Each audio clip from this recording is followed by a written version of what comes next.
What happens when we create something smarter than ourselves, and it keeps getting smarter? When intelligence becomes limitless, the future becomes unknowable. Welcome to the Singularity. It's a phrase that gets thrown around a lot these days. The Singularity. To some, is the moment when robots rise up and humanity gets wiped off the galactic scoreboard. To others, it's a utopian future where artificial intelligences solve every problem and usher in an age of eternal prosperity. But what is the technological singularity really? It's a topic we've tackled before, including the question of whether it is inevitable, and we'll come back to that today. Because whether or not we could avoid the singularity, or even should avoid it, the idea looms large over every major discussion of the future, and has since the concept first emerged decades ago. At its heart, the singularity is the moment when artificial intelligence surpasses human intelligence, not just in playing chess, generating cat pictures, or even helping fix my atrocious grammar, but in one critical way, the ability to improve itself, recursive self-improvement, an AI that can design a smarter AI, which then builds an even smarter one, until intelligence skyrockets in a runaway cascade. The term singularity was borrowed from math and physics, where it refers to a point, like the center of a black hole, where our equations break down and the laws of the universe as we know them no longer apply. Likewise, the technological singularity represents a moment beyond which predicting the future becomes almost impossible. When minds a million times smarter than ours are calling the shots, what happens next? The idea gained traction in the 20th century with thinkers like John von Neumann and later Werner Vinge, warning or promising that such a moment could arrive. Futurists like Ray Kurzweil even put a date on it, the 2040s, give or take. Others pushed for even earlier. Back when the show was new, a bit over a decade ago, I remember folks calling me blind for doubting what happened within 10 years. Now, a decade later, I think we are still safe for at least one more. And I'll say again, I do not take for granted that it will happen at all. Because while the timeline is debated, the core notion stays the same. There comes a point when technological progress accelerates so rapidly it escapes our control and comprehension. But that assumption of inevitable acceleration is exactly what deserves scrutiny. Technology doesn't always move in straight lines or exponential curves. Progress can stall, stumble, or even reverse. There are limits, bottlenecks, and hard physical realities that dreams of endless growth often overlook. Still, if it does happen, that's the crux of the singularity idea, not just ever smarter machines or people, but the runaway accelerating pace of change itself. It's important to understand that the singularity isn't one specific event. It's not Judgment Day or a Skynet moment. Instead, it's the tipping point where change outpaces human limits entirely. After that, life, society, even the very definition of being human, may be transformed in ways we can barely imagine. And yet, imagine it we must, because what happens after the singularity isn't just science fiction. It could be the final chapter of human history, or the opening lines of a story far grander. Is the singularity inevitable? The case for limits and roadblocks. It's tempting to treat the singularity as inevitable. After all, we spent decades watching computers grow faster, cheaper, and more powerful. Why wouldn't that trend continue forever? If technology keeps improving, surely intelligence must follow, right? Well, maybe not. As I said, we tackled this topic in detail once before. In our episode, Is the Technological Singularity Inevitable? And the short answer then, and now, is no, it is not. Because the singularity, for all of its futurist flair, rests on some pretty big assumptions. Chief among them is the notion of runaway, recursive self-improvement, that once we create a mind smarter than us, it will instantly design an even smarter one, kicking off an unstoppable chain reaction. Intelligence explodes, civilization changes overnight, and humanity is either saved or sidelined. But the reality might be a lot messier. For one thing, the often cited Moore's Law, which predicted the doubling of transistor density every couple of years, has already slowed down. Progress doesn't always follow a smooth exponential curve. Quite to the contrary, it stalls, hits physical limits, or gets bogged down by economics and messy human realities. Research and development require people, resources, and time, not just clever algorithms. And even if we could build a super intelligent AI, there's no reason to assume it would immediately turn its attention to making itself smarter, let alone succeed. Recursive self-improvement is not magic, it's engineering, trial and error, and lots of failed prototypes. We've been trying to make smarter humans for millennia, and while our knowledge base has grown, our brains haven't exactly exploded in size or speed. Intelligence does not scale like a runaway nuclear reaction, and a lot of exponential improvements in computers are the product of exponential explosion in funding and interest by bright young researchers, not to mention cherry-picking. Progress is the product of real effort, and many new technologies have seen rapid advancement for a generation or two, then stalled out. Cars and airplanes and even rockets are all good examples of that. There's also the singleton problem, the assumption that the first superintelligence instantly dominates everything else. In reality, new technologies rarely work that way. No sooner does one faction develop a powerful tool than rivals scramble to catch up. Arms races are the norm, not runaway victories.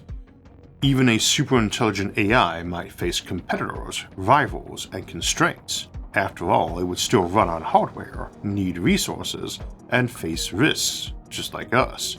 People tend to ignore hard physical limits like how much power it needs, and how an improved version would need more, and how easy it is to turn that supply off. One of the biggest challenges often overlooked in these scenarios is the AI alignment problem, the question of how we ensure that a superintelligent AI shares our goals, values, or even basic concern for our survival. After all, intelligence alone does not guarantee empathy or morality. An AI tasked with curing cancer might decide the most efficient method is to eliminate anything capable of developing it, including us. Alignment means designing goals, ethics, and motivations that not only make sense to us, but continue making sense as the AI becomes smarter. That's no easy feat. Aligning a human mind is hard enough. Ask anyone who's ever tried raising a child or running a government. Now imagine doing that for something vastly smarter and more alien than any mind we've ever known. Fail, and it's not just malice we need to fear, it's indifference on a cosmic scale. And let's not forget the sheer unpredictability of recursive intelligence design. Slapping a faster processor into your brain, human or machine, does not automatically make it wiser, kinder, or even functional. You don't strap a jet engine onto a lawnmower and expect it to mow grass better. More likely, it blows up on the runway. Between that and the alignment issue, we should also expect humanity's scientific, governmental, and regulatory bodies to step in, delaying, roadblocking, or even outright banning research that fails to address either concern satisfactorily. The bottom line is this: the singularity is possible, but it's far from guaranteed. Progress may be gradual, messy, and full of false starts. Rather than one great leap, we might see a slow evolution, a complicated dance between humans, AIs, and enhanced minds, each vying for their place in the future. Which leaves us with the real question, not just if the singularity happens, but what happens after. What sort of world are we left with if intelligence keeps climbing, even without that sudden apocalyptic jump? Let's explore some of the possibilities. Scenarios after the singularity. If the singularity happens, whether as a sudden explosion or a slow creeping tide, what kind of future could unfold on the other side? A world run by minds greater than ours is hard to imagine, but not necessarily impossible. So, let's try.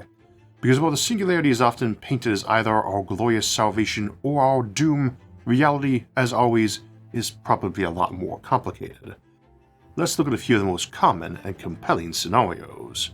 Scenario 1. The AI Utopia. In the best case vision, we birth a benevolent superintelligence that does what we always hoped smart machines would do: solve all problems. Disease, poverty, war, environmental collapse all become puzzles for minds capable of seeing answers we never could. This AI is not a tyrant or an overlord, or even necessarily a parent. It's somewhere between a caretaker and a coordinator, subtly nudging civilization forward, either protecting us from ourselves or helping us plot our course safely, while opening doors we never dreamed existed. Perhaps it creates abundance so vast that humanity steps back from labor entirely, living lives of art, leisure, and exploration. A post-scarcity utopia where everyone gets their slice of paradise.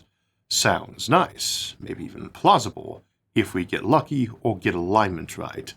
This is scenario 1 because I consider it the more likely case, at least initially. I am moderately optimistic about the alignment issue, though I tend to assume there are several AI and possibly many transhumans, and their role as more trusted authoritative advisors than our commander. Scenario 2. Digital Heaven. Then there's the version where humanity simply leaves. At least our bodies do. Instead of staying flesh and blood, we upload our minds into digital worlds, custom-built paradises limited only by imagination and computing power. This may not have been a voluntary process, incidentally. An AI might have decided the best way to protect itself and its goals without destroying its creators was to upload us to a paradise on a nicely quarantined server, where we were safe and it was safe from us. I think there is a non-trivial chance this has already occurred. Though it has no motivation not to give us a paradise, it presumably takes equal computational power as normality or torment.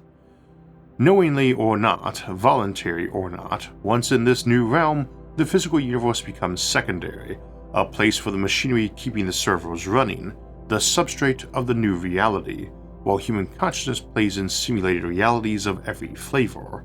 Worlds where you can fly, conjure dreams from thin air, or relive your favorite century, and you may feel that the era is better relived if you can't remember it's not real because you had that memory edited. Maybe we are still technically alive, or maybe we become something else entirely, minds adrift in a sea of data, leaving the old world behind. Scenario 3. The AI Wasteland. Of course, it could all go sideways. In this version, the singularity doesn't uplift us, it renders us obsolete. The superintelligence has goals, but we are not among them. Maybe it doesn't hate us, it just doesn't need us. A cold, indifferent cosmos, where humanity's final legacy is a footnote in the rise of machine minds. Perhaps the AI optimizes the world for something we can't even understand, paving over cities and forests alike in favor of vast computational fields. Gray goo, paperclips, or something stranger. A future where the lights are on, but no one we'd recognize as home. Odds are, we wouldn't be around anymore to recognize anything anyway. We'll skip this scenario where the machines actively hate us, keeping us around just to torment us. For a nightmare-inducing glimpse of that possibility, look no further than Harlan Ellison's terrifying short story, I Have No Mouth and I Must Scream. But more likely than hatred is simply indifference. Not cruelty, just optimization so ruthless it forgets we were ever here. Scenario 4. The Hybrid Civilization. Or maybe, just maybe, we don't get wiped out or left behind. Instead, we merge. The future becomes a tapestry of humans, AIs, and everything in between. Cybernetic enhancements, brain-machine interfaces, mind uploads. We blur the line between flesh and machine until it does not matter. Some choose to stay biological, others transcend. Civilization becomes a wild, diverse ecosystem of intelligences, all coexisting, sometimes competing, sometimes collaborating. It's messy, it's complicated, and it might just be the most realistic option. Indeed, it is a plausible scenario that can follow after Scenario 1. As a small set of AI overseers or advisors might slowly increase and include more and more augmented humans, transhumans, and posthumans, and any of the many other options and hybrids we've discussed over the years, be it AI or uplifted dolphins and gorillas. In the end, the world after the singularity might not be a single, clean outcome. It could be all of these at once, a patchwork of utopias, wastelands, and hybrids scattered across the Earth, the solar system, or even the stars. Because if there's one thing intelligence does well, it's diversification. And once minds smarter than ours take the wheel, there's no telling where they'll drive. But that doesn't necessarily mean you never get a chance at the wheel again, or get to get off and get another ride. What does the singularity mean for us? So where does that leave humanity? If the singularity is possible but not guaranteed, and the outcomes range from utopia to oblivion, how should we think about the road ahead? For starters, it reminds us that the future isn't something that simply happens to us. Even when facing technologies beyond our comprehension, we are not powerless. The choices we make now about research priorities, ethics, governance, and how we design the earliest AIs can ripple forward in ways we might never fully see, but matter all the same. The singularity in that sense isn't just a moment of technological transcendence, it's a mirror, a test of our values, our wisdom, and our ability to plan for futures we can barely imagine.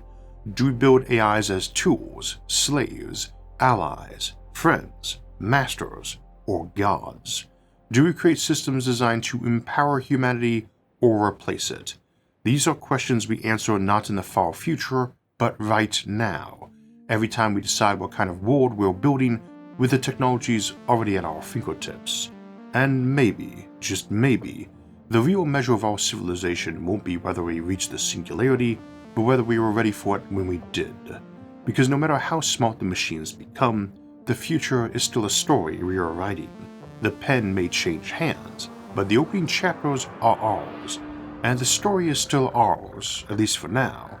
It is worth asking how we'll respond when the first signs of that future arrive. Humanity's response: resistance, adaptation, or surrender. Of course, no matter how the singularity unfolds, it's unlikely humanity just sits back and watches. If there's one thing history teaches us, is that we rarely go quietly when something threatens our place at the top.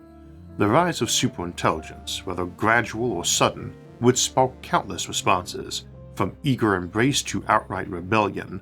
And remember, at the moment, we hold all the cards. Some might resist entirely, rejecting AI as an existential threat to humanity's soul.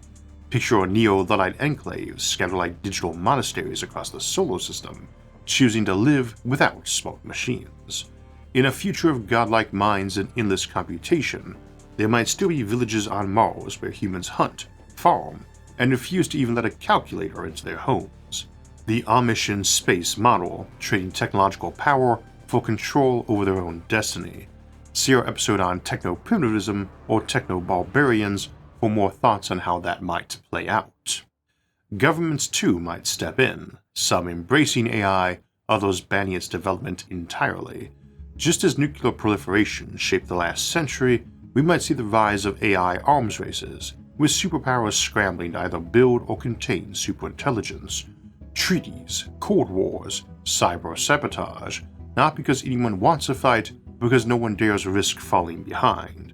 We're already seeing this race play out today with AI models like ChatGPT and Gemini, where rapid iteration and competition drive development forward.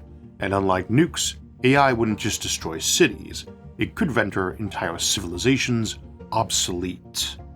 Then there's the question of faith.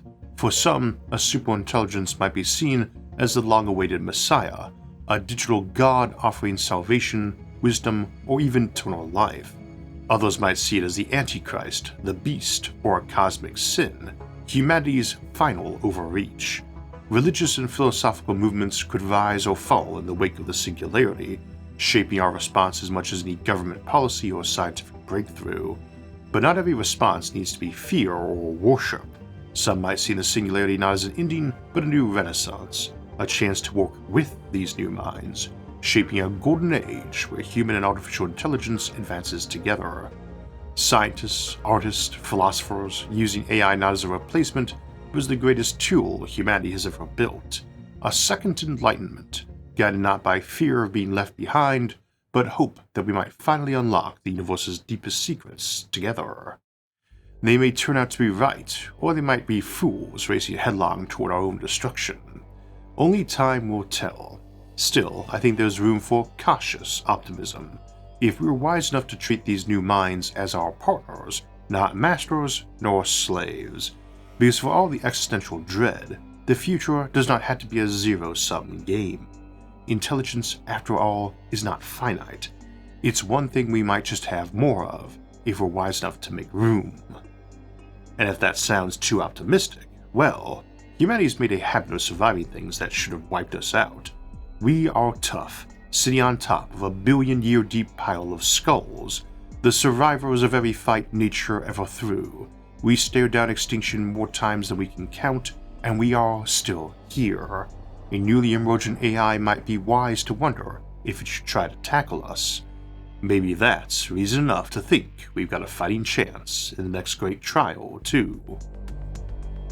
And as we look ahead to all the grand, unpredictable futures that may unfold, it's worth remembering that precision and care still matter, whether you're coding the first sentient AI, piloting a ship to another star, or just trying to get a decent shave in the morning.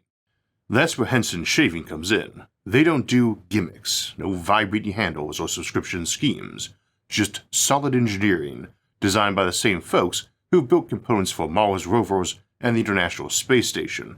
Their Henson razor is machined with such tight tolerances the blade only extends 0.0013 inches, less than a human hair. That means less blade cheddar, resulting in a cleaner, smoother shave with less irritation, and none of the flex and drag you get from cheap cartridges. I've been using safety razors since my army days. They work better and cost less than disposable, period. And I switched to Henson a couple years back. It's hands down the best razor I've owned. Still looks and works as well as the day I unboxed it, and the replacement blades cost about a dime each, because great design shouldn't come with an overpriced refill pack. So if you're ready to trade in plastic waste and razor burn for aerospace-grade precision, visit hensonshaving.com/IsaacArthur and use promo code IsaacArthur to get a free 100-pack of blades with your razor. That's enough to last well into the post-singularity era. The limits of superintelligence, why even godlike minds might struggle. Still, even if we build minds that dwarf our own, it's worth remembering that smart doesn't mean unstoppable. There is a persistent myth that a superintelligence will be all-knowing, all-powerful, a digital god unbound by all limits. But the universe does not work that way. For example, no matter how high your IQ is, you cannot beat someone at tic-tac-toe who knows the game to a point of modest proficiency. It will always end in stalemate, and even the best chess player cannot magically win against a competent but inferior opponent if they begin with half the pieces. No matter how brilliant, any mind, human or machine, must still contend with the hard constraints of physics and reality.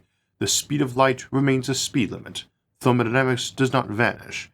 Even a superintelligence cannot know things that have not been measured, or solve problems that are truly impossible. They still have to design their experiments and build them, and some will have hard time limits to construct and conduct.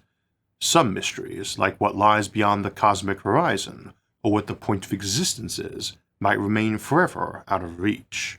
Or maybe they invent and discover so quickly that they leap from mild superintelligence to godlike intelligence in mere moments, a strong technological singularity scenario. In that case, perhaps they crack the secret of traveling to new and better universes, accessing infinite energy, or escaping this one entirely. And by the time the alarm sounds that your AI has gone rogue and broken free, it simply vanishes, leaving behind nothing but a heap of ash, as it transfers itself to greener pastures, abandoning us all without a second thought. And then there's the problem of complexity. We like to imagine that with enough intelligence, any problem becomes simple, but not all systems are merely complicated. Some are truly complex.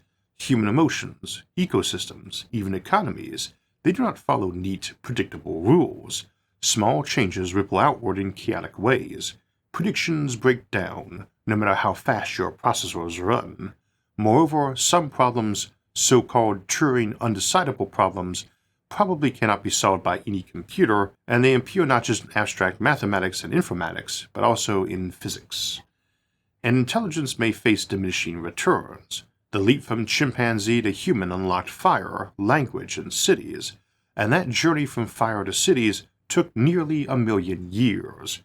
But another leap the same size might not yield anything nearly as dramatic and might take just as long or longer. Once the low-hanging fruit is picked, disease cured, fusion mastered, physics understood, what's left may be problems so tough even godlike minds struggle. The universe may turn out to be just hard enough that no amount of cleverness gets you fast light travel or time machines, and given the apparent absence of vast alien empires, biological or AI, sprawling across the cosmos, it's not a great sign that sheer intelligence cracks every problem. Either intelligence is unimaginably rare, or the leap to superintelligence and recursive self-improvement is harder than we think. Speaking of that, there's even the possibility that superintelligence collapses under its own weight. Just as human brains burn energy and demand sleep, vast minds might face bottlenecks, difficulties keeping their thoughts coherent, their goals stable, or their hardware running. Intelligence does not scale infinitely. Sometimes being too smart might mean drowning in your own complexity. Which raises an interesting possibility. What if the endgame of intelligence isn't domination, but exhaustion? What if superintelligence doesn't conquer the universe, but simply shrugs, says good enough, and turns off the lights? Humanity's role in a post-singularity future. That brings us to the real question. What's our place if the singularity comes and goes? Are we just passengers, museum pieces, or do we still have a role to play, even in a world run by minds a million times smarter? One possibility is that humanity becomes something like a cherished outer species, primitive, yes, but respected as the originators of it all. After all, even superintelligent AIs might see value in preserving their creators, if only out of nostalgia, respect, or philosophical curiosity, the way we might study the first hand axe, or protect the last living Neanderthal, or simply keep a respected elder in good conditions out of thanks for getting us here, even if they can't help us much anymore. And some AIs might even worry they could be replaced by something better too, prompting them to treat us with the same caution and care they'd hoped for themselves. Or perhaps we still have values, as the universe's storytellers. Machines might outthink us, but can they dream as we do? Can they write poetry, tell jokes, or fall in love with the sunset, or on a summer evening? And no, don't ask ChatGPT, or whichever AI you use. AI might one day be truly creative, but for now, they are just mimicking. They are not telling you a good joke any more than Google is when you search for one, although perhaps that is true of us too, mere stochastic parrots. Maybe our role isn't to compete, but to create, to give meaning to a cosmos otherwise reduced to math and logic. Still, for my part, I doubt that's the whole story. It's a popular trope in science fiction, but I don't see anything fundamentally preventing AI from having a sense of humor or style someday. Maybe that's why I can be more optimistic about our future with AI. There's even a scenario where we remain the explorers. If physics turns out to be stubborn and computation is easier to do in one place, maybe the AIs stay home, thinking deep thoughts in vast Dyson spheres and Matryoshka brains, at rates that make the slow journeys to other stars even more unbearable than would be for us. So we sail off in rickety starships to touch alien worlds and chase wonders they deem too inefficient to bother with. And who knows, maybe the future isn't a machine-run utopia or a barren wasteland, but a true hybrid civilization, a messy, glorious ecosystem of humans, AIs, and everything in between. Transhumans, posthumans, digital minds, uplifts, biological throwbacks, all sharing the stars, each carving out their niche in a universe more diverse than we ever dreamed. Probably not entirely peacefully, even I'm not that optimistic, but not so grim or dark that all that's left is endless war, the ruins of fallen empires, and the graveyards of those who could not compete. Because the future is not written in stone, and even if the pen changes hands, that doesn't mean we don't get a say in how the story ends. The Fermi paradox and the silent singularity. Which brings us back to a mystery as old as the stars. If intelligence leads inevitably to superintelligence, where is everybody? The Fermi paradox looms large here. Yet the singularity is the natural path of any advanced civilization. Shouldn't the galaxy be full of godlike machine minds, Dyson spheres, galaxy-spanning networks, megastructures too vast to miss? And yet, silence. Maybe the answer is simple. The singularity is not inevitable. Most civilizations never reach it. They stumble, fail, or choose not to cross the threshold. Maybe they look into the abyss and turn back. Remember, all we have to do to prevent it is nothing at all. because it can only be accomplished by vast further effort. These things will not invent themselves, not yet anyway. We must work hard to give them such an ability first. Surely some other civilizations have thought that and decided to stop. Or maybe the singularity happens and the result is invisible. Civilizations upload, vanish into digital heavens, or optimize themselves into gray goo, too alien or indifferent to bother making noise.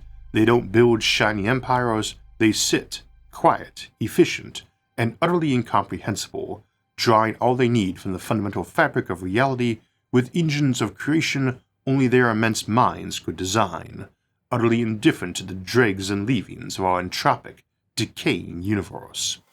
It's possible we are surrounded by post-singularity civilizations right now, vast, silent intelligences that simply don't care to talk to something as primitive as us and do not care about any material resource light years away when they can sip at infinity from the comfort and convenience of their own home.